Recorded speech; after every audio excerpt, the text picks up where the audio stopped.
Hi, Trey. Thank you for finding time for us. I know you're an extremely busy guy. No problem. Make time for you anytime. Happy to be here.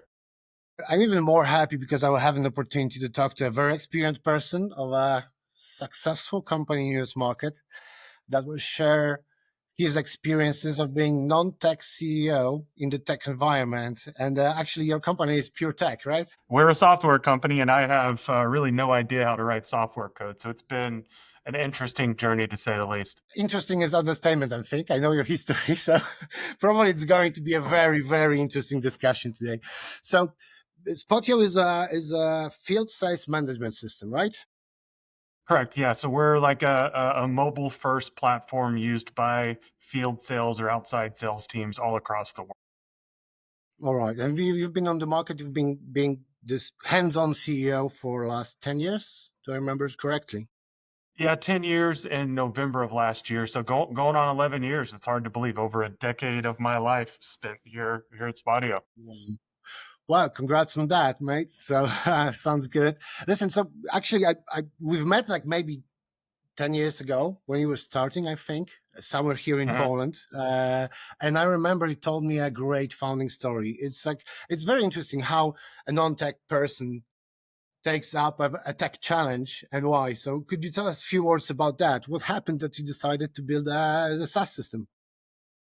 Yeah, I could talk about this part of the story all day, but I'll try to make it simple. So I was a partner in a home improvement company. We did roofing, siding, gutters, things like that all across the US. And we had a pretty large outside sales team and just we weren't hitting our numbers. And I didn't really know why.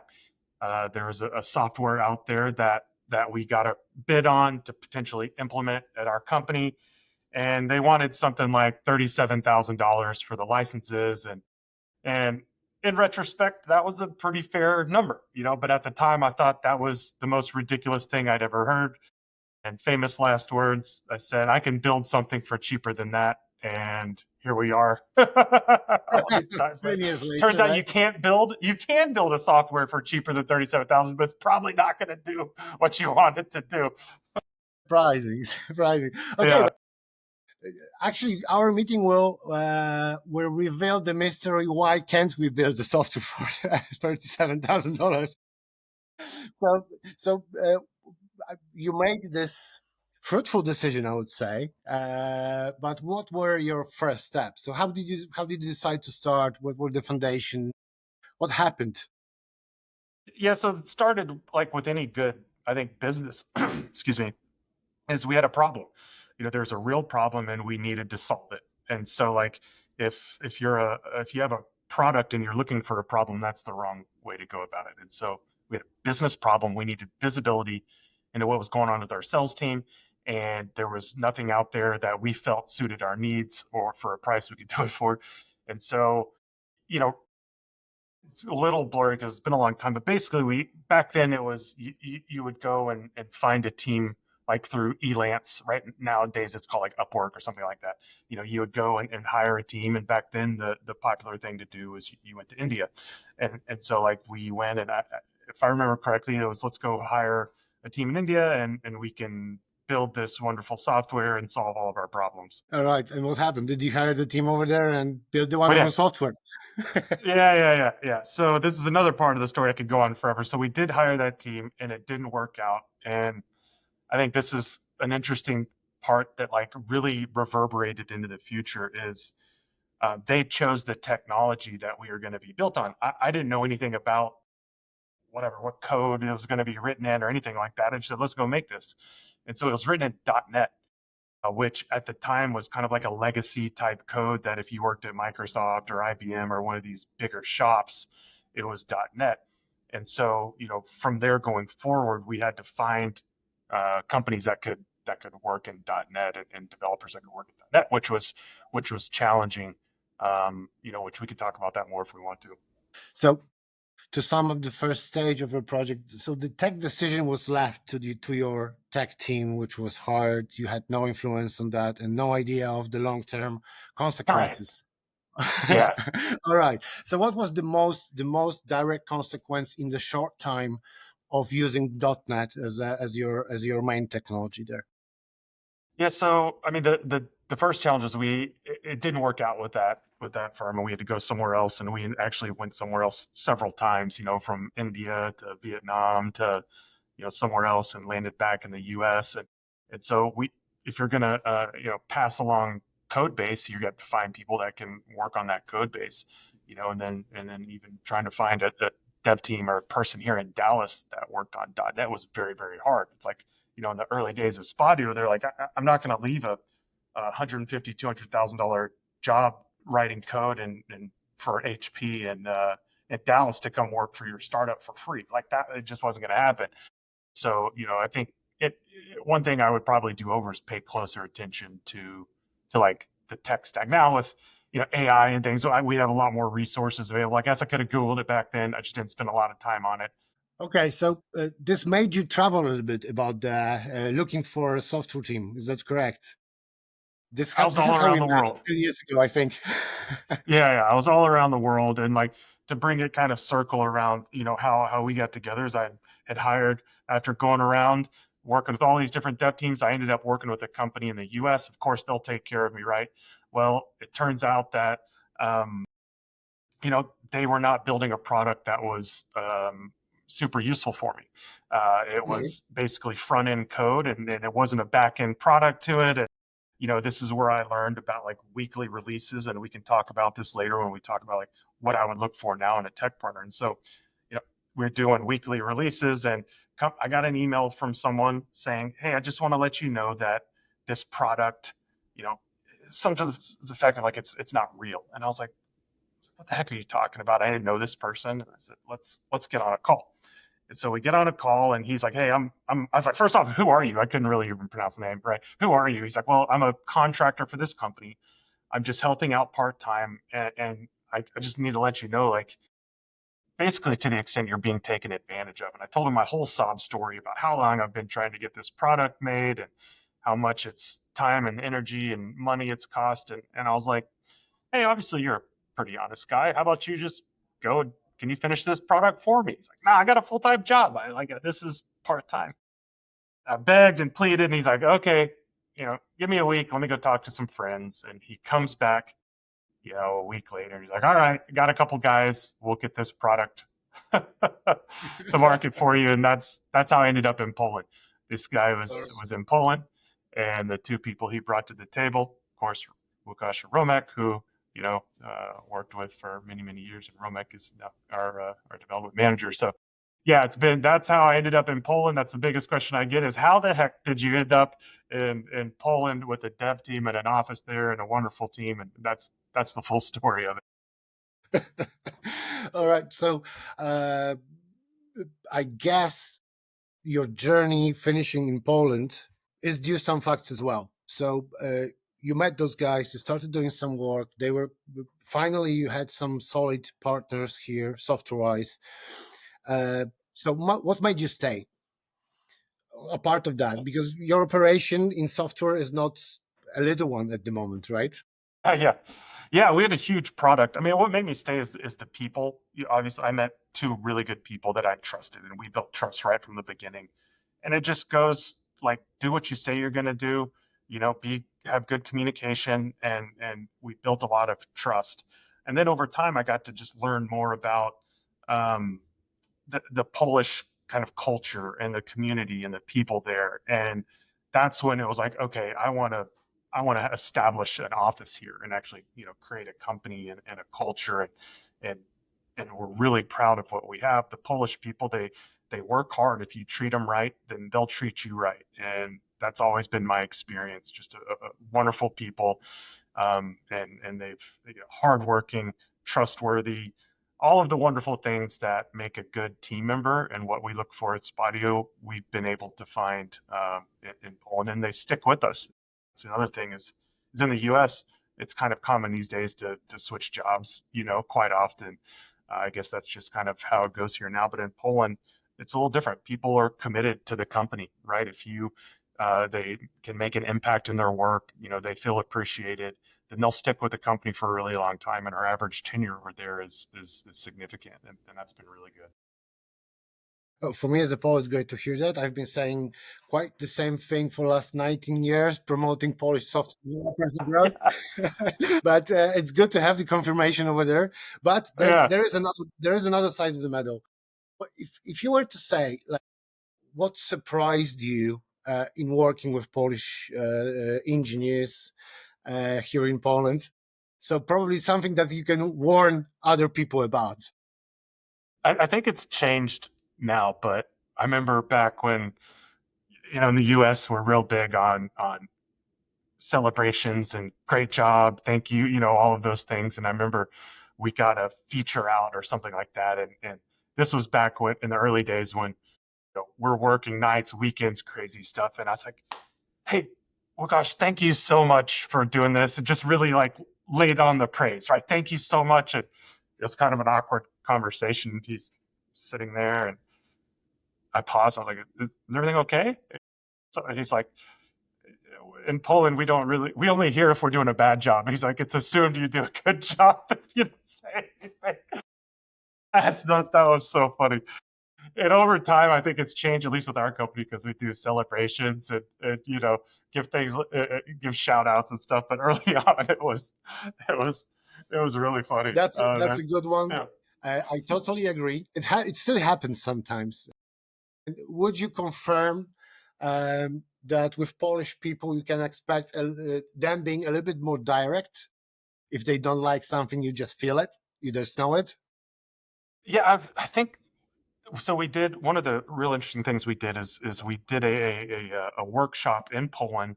It was done by a Polish woman who moved to Texas, married a Texan, and then moved back to Poland. And so she went through the cultural differences in the workplace, and there are some big differences.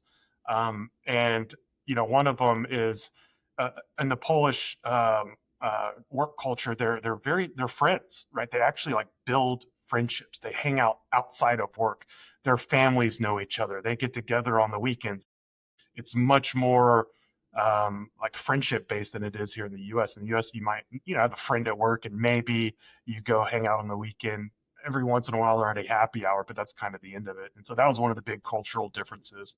I'd say for us, at least because we're dealing with primarily engineers over there, is we have had to encourage them to speak more and get more involved and more direct. But I do know when I'm observing them working with each other, yes, it's very direct, and I love that. I think they, it's really loud, and half the time I don't know what they're saying, or most of the time, but really loud, and they're engaged and going back and forth, and I really like that. And we've encouraged them to do that more with our team here in the US and just get more involved in the development process and the product process and what we're deciding to build. Actually, this leads me to another question, and actually, I get this question a lot from a lot of our partners and potential customers who ask, "How do you manage working with the team overseas with all the time differences, between your team and the local team here in Poland?"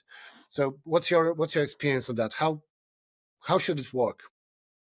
It hasn't been that bad actually. I think our product team typically comes into work a little earlier, and so there's a little bit of overlap. I know we have a new director of product design, and he actually is waking up at 12 a.m., 1 a.m. in the morning to meet with his team. We've never that hasn't been a hard requirement. He just wants to do it to start the day off right. But if we come in at 7, our product team at 7, and the team in Poland is available till 5 or 6, there's a good 5 or 6 their time. There's a good amount of overlap. There's enough overlap, and then we've rotated and have some of our Polish team available after hours their time. We call it dev on duty. So if something bad happens to a server or a huge customer issue, they're available, kind of like a doctor is on call. And we're getting away from that as we've grown, and have resources here in the U.S. for that specific reason. But there's good overlap, and it's just about good communication. And so our mornings are stacked, like our product team here. Their meetings are in our morning and our Polish team's afternoon, where they do things like planning and refinement and leadership meetings and things like that. It really hasn't been an issue really at all. Nice to see that. And actually, this again leads me to another question. So having those time slots that matter, and you can communicate, work with those people. Coming back a little bit to you being non-tech CEO of the company, uh, uh, how do you work with your tech people in order to keep them motivated and engaged in your business, simultaneously having them, on the other side of the ocean? Yeah, that's challenging.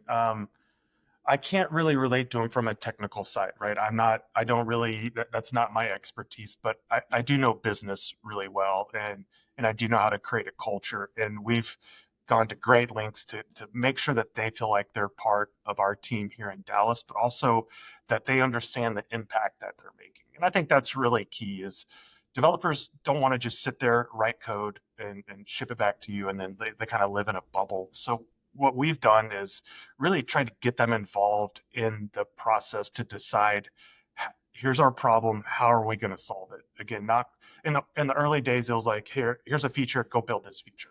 And we did that for many, many years. And then, we decided that we want to get the smartest people in our company more involved in solving the most challenging problems, right? And so here's the problems our customers are facing, business problems. How would y'all solve this? And more of a collaboration than us telling them. And that started, I want to say 3 years ago or so, and maybe 4 years ago or so, and it's gone really, really well. And they get to see their impact. And we also try to share customer stories. If a new feature is released and it gets great praise through our support channel or through a customer success conversation, we circle that back through in Slack so they can see it. Say, oh, what I do matters. I'm making an impact in a customer's life. And for us, that's big because they actually sell more. Our customers will use Spotio. They sell more. They make more money, more revenue for their company, for their business, for their family. We have a real impact, and we want to make sure the team knows that. That sounds perfect. So you've been your own CTO for some time, right? So how do you talk to tech people being non-tech guy with Yeah, I their don't. having I mean, them, having them working efficiently? it's like I have. Luckily, I haven't had to personally do it in a long time. In the early days when we first started, I mean, it was like drawing a mock-up on a piece of paper and sending it over, and like the specs were horrible, and we didn't even have QA. We just let the customers QA it, and that was a disaster. So over time, we've just become. I mean, we're like a professional, software company now with product management and full-on QA team, and we do sprint, or we actually moved to Kanban recently, so we're off of sprints. But before that, we did sprints, and they're very well planned out. And so it's a full on professional like dev shop here. When I was doing it myself, it was ugly, but hey, we got it done. That's all that mattered is we got it done. We got revenue. So yeah, you need to get to this point somehow, right? So usually it's chaotic hard work in the beginning. Oh, another question came to my mind. Connected to this, creativity and energy that you've been able to implement in your software team, and I confirm that because I have a pleasure of knowing few of them. So how do you manage this creativity and proactivity, but keeping them in this keeping them on the right path in the same time, not killing their ideas, their input into the product? I'm guessing they have a lot of ideas on the way. So how do you manage that, not suppressing their proactivity at the same time? Yes, I think that goes back to what I talked about before was getting them involved in the process. So instead of just saying, here, team, here's a feature that I want y'all to build, and they go and build it. And that's very common. I think that's, we tell you what to do and you go do it. Moving to getting them more up to speed on the problems that we're solving for our customers. And so let me think of an example that we recently did. Okay, this customer needs to see these specific metrics. That it's a big customer and they want to see these specific metrics to solve this problem. They're trying to, manage their team in this way. How would y'all do it? Well, there's a ton of different ways.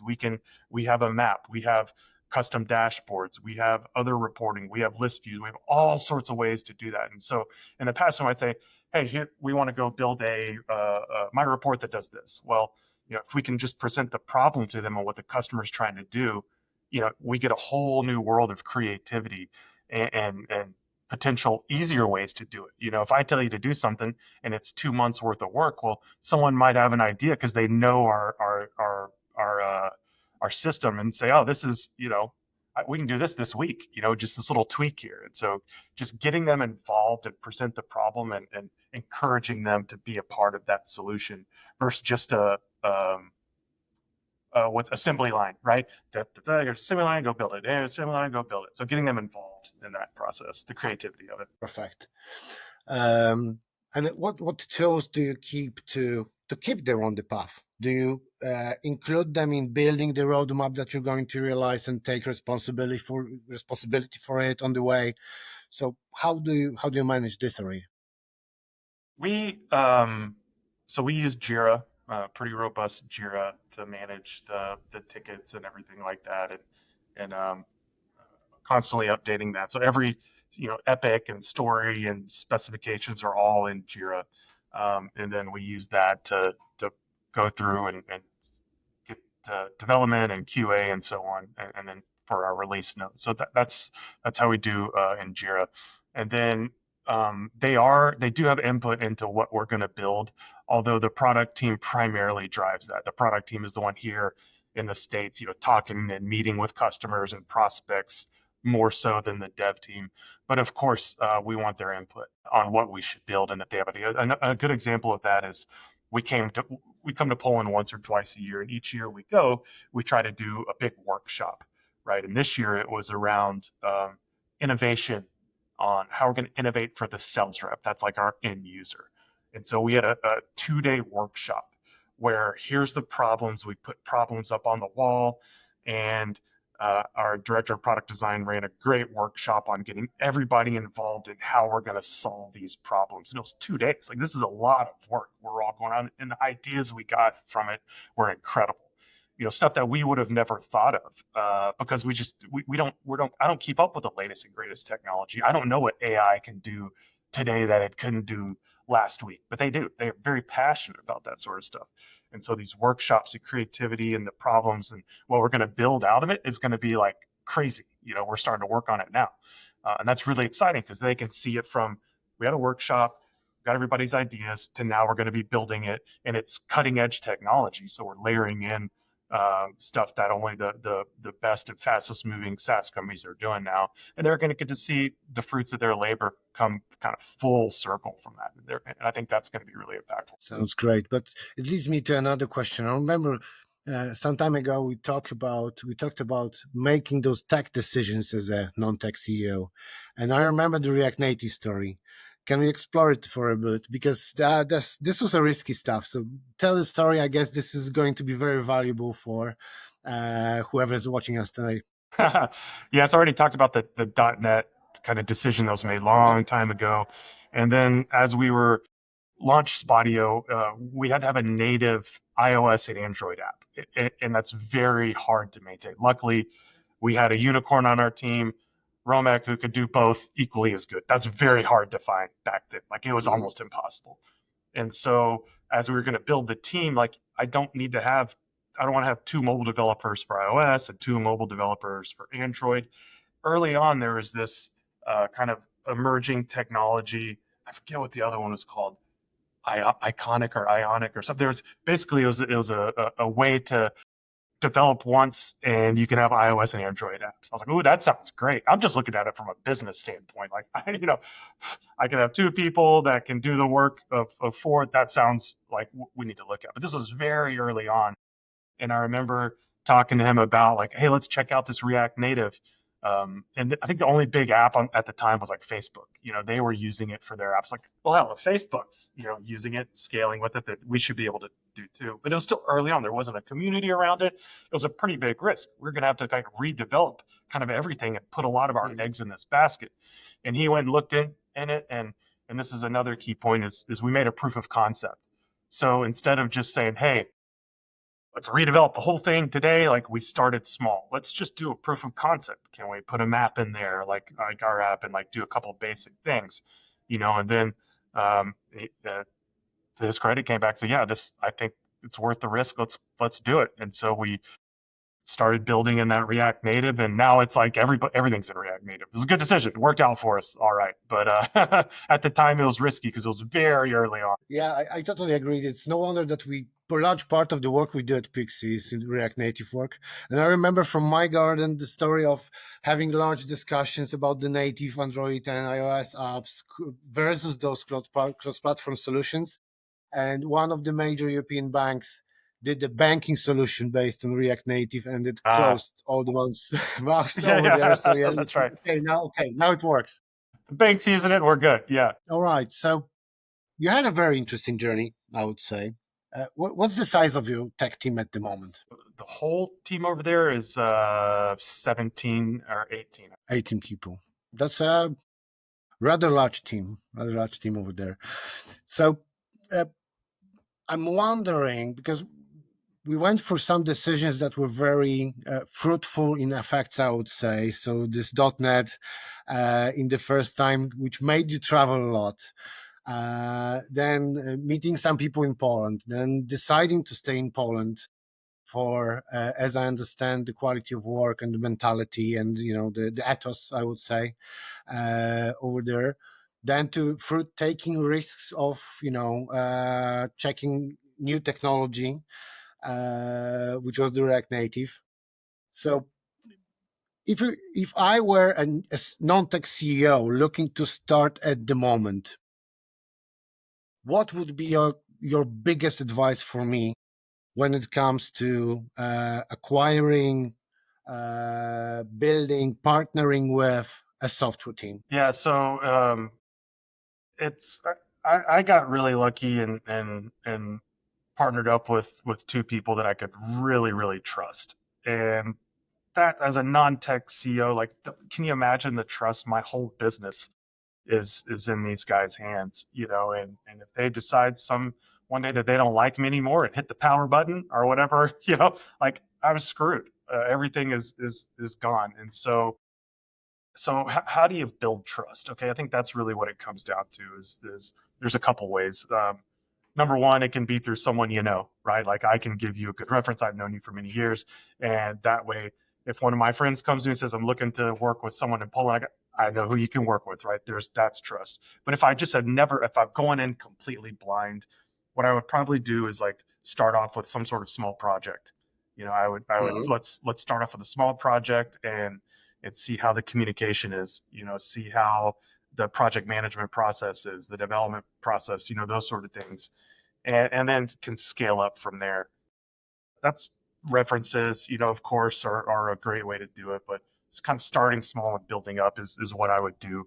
Uh, and I guess we did that in a sense because, the team that we had over there worked part time. They had regular jobs for a year or two before, they came on full time, and so we kind of started small and had built up trust. And I think it goes both sides. They didn't know me. Like, I'm some random dude in the U.S. that's, like, promising them that I'll pay them on time, and, hey, we're gonna do great stuff together. Like, how many times did developers hear that? Yeah, every sales guy has an app idea that they think is gonna change the world. And so there's trust both ways. Okay. So, but the trust is a very, very, very hard thing to gain, right? It's very, very easy to lose it, but very hard thing to gain.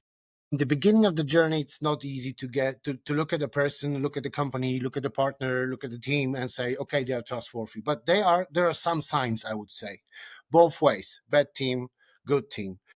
So, if we could talk a little bit about, from your experience, indicators of the bad team that I should be more afraid of, or I should be concerned about things that I've noticed in that team. So let's call it 5 red flags to make it easier. So Yeah. 5 indicators of bad team in your eyes. So I think, first off, it's just like there's bad communication and transparency. If we're kind of vague about certain things, timeline, cost, challenges, especially as a non-founder, like, I need you to explain it to me. Like, are you going to walk me through it? And so I'd say that's just kind of at the core.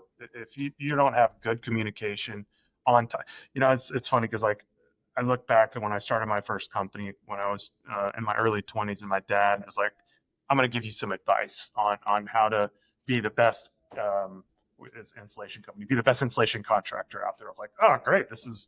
I need some advice. Let's hear it. And he said, do what you say you're going to do.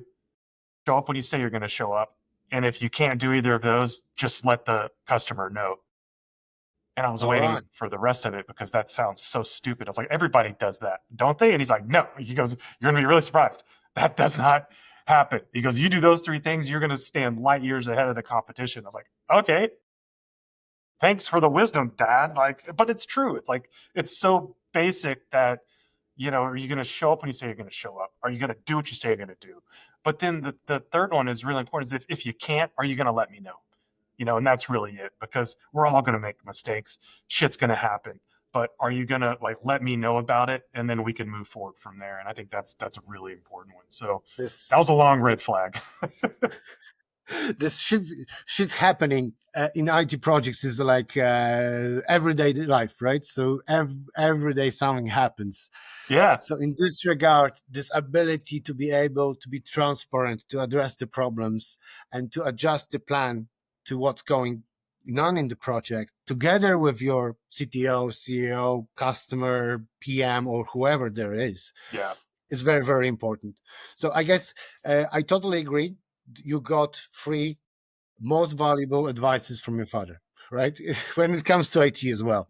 All right. Yeah. Yeah. If you're starting a relation with an IT team, or building the IT team, or having it outsourced somewhere, so if you meet them, what would be 5 or 4 or 3 main green flags for them? I know that there are positives, so communicate better and stuff like that, but what should we look at when we look at the team? Yeah, so I want to look at their process for project management. And this is one early on that I wish I would have paid more attention to. How often, who am I engaging with? Do I have a project manager? Am I dealing with the dev team specifically? I don't think it really matters one way, but do they have a specific process? And as a non-technical founder, it took me a long time to understand why I can't just change things. Like, oh, I want to do this. I want to do this. I want to do this. And over time I learned that like, you have to control scope creep. So for me, like I want to work with an IT company that like they can control that, and they can say, hey, Trey, that's not what we agreed to. That's out of scope, or we can do that, but we're gonna have to trade out these three things, right? And so like that's how you stay on time and on budget, is you just have to adhere to to the agreement that we made on what we're going to build. And it took me a long time to learn that, because I like to just go, oh, this customer said they want this, let's go this way, let's go this way. But we've gotten really good at that over the years. And if I was going to start over, I would be scope out, I'd have clear scope, and I would stick to that unless there was a trade-off that I knew about. So I think that's one, is just, do they have a good process? Number two, are they interested in learning about my business and my customer? I think that's a key one. If it's just going to be a, Trey, you tell me what feature to build and we'll build it, like, sure, that might work if I have a full product team and all that. But if it's just me, I'm not. I need someone that wants to know my customer. They're open to, if they want to get on calls with customers, that'd be great, but at least listen to recordings or understand our business. What problem are we solving, right? Not what feature I want built, but what problem am I solving? So, that's another one. So process, they're interested in, or they want to know about my business. Of course, a track record, right? Like, if you have no references or no like website or referrals or anything like that, like I just can't take that risk, and so there needs to be some references and track record there that's proven, so it reduces my risk of working with you. I think those are a handful of really good ones. Perfect. Perfect. Um, I want to address one more thing. Mm, you mentioned that the resources on your side, because it's every company has a different. The earlier stage, the more resources on your side. But I guess that my question would be, in the scenario when I'm starting building my product, my resources are limited. What's the least I need to have on my side when I'm partnering with the external IT team? Person. I think if you have, especially now with the tools now, like you could use AI, whether it's Claude, Chat, Gemini, whatever, to write product specs pretty easily. Like, you could, I've done it just trying out new stuff, right? So like, I think if you're a sole founder, if I was going to do it again, I would do something like that. I'd work with AI to really create good specs. I'm not quite at the point yet where I'm going to be doing front end through AI, but that's why I come to y'all and you can do it. But I think a sole founder, I could come to Pirxey and probably get, handle it just with one person. In a perfect world, of course, you have multiple, but starting out, you don't have any money. You got to get revenue first. So let's build an MVP. Let's whatever we can do to start getting money. And I think that's what we did at Spotio early on, is didn't focus on perfection. I mean, the first product, like we sold it, and it really didn't even work that way. We figured out as we go. I want to get sales. I want to talk to customers. I don't want to, work in a lab for 2 years and build something that no one cares about. Like I'm going to come to you. Let's create something and then get it out there and start having conversations. Most importantly, see if people pay for it. There's a massive difference in someone giving you $1. I remember someone telling me that early on in my startup. It's like, just go get $1. Anybody, well, they give you $1 for your product. Everyone likes it if it's free, but as soon as you ask for $1, it's like, it's like just go ask for $1. Sorry, I got off a little off track there. No, I'll get off my startup that's extremely soapbox. interesting. But it led me to one more conclusion. When looking for an IT partner, probably it's good to have a partner who has all the resources available that you might need in the future. I mean, you can do a lot with the AI, but sometimes you cannot replace the business analyst or the UX/UI designer on board. And then again, in the early stage, there is no point of hiring those people full FTE on your side. So having them Mm, for 20 hours a week or a month whenever they are needed may be an advantage. that's a really good point. I'm glad you mentioned that, and that's what I'll call like scalability. And so, yeah, it's like at some point, you're right. I might hire someone, a BA, a business analyst internally, or a product manager internally. But at the beginning, if I could get all of that at one place, that'd be great. And then as the company scales, maybe I want to continue using outsourced devs, right? QA or whatever, but keep some of it in house. So that flexibility, that's a really good point. Thanks for bringing that up. Absolutely. Perfect. One last thought, maybe, like a super thought from the hands-on, non-technical CEO for everybody who would like to uptake this adventure in the software world. You got perfect advices from your father, business-wise. Let's leave our listeners and watchers with one perfect advice from Trey Gibson from Spotio. Oh, that's a lot of pressure. One perfect advice in relation to working with IT teams or just business in general. That's a good Let's one. call it digital business in general. Digital business. Yeah, so I think coming from a perspective of I'm a sales guy, basically, or a business person, and whether you're a salesperson or on the technical side, I think like how you go to market is really important. You can have the best product in the world, but if no one knows about it, it's like, does it even exist, right? And so like there's a balance of building a good core product and then also taking it to market. And so I would focus on the go-to-market side. Then you can build your product up after that. Don't get caught in the trap of you have to have something perfect before you go to market and start selling it. You can make it perfect over time. All right. Perfect. Well, listen, Trey, thank you very much for this discussion. Actually, I learned a lot. And, hoping to see you soon in Dallas, probably in November. Nice. And hoping to see you again in Poland, probably sometime next year. So thank you very much for this discussion. It's very valuable. A lot of people will be warned or will be well advised after watching this video, I think.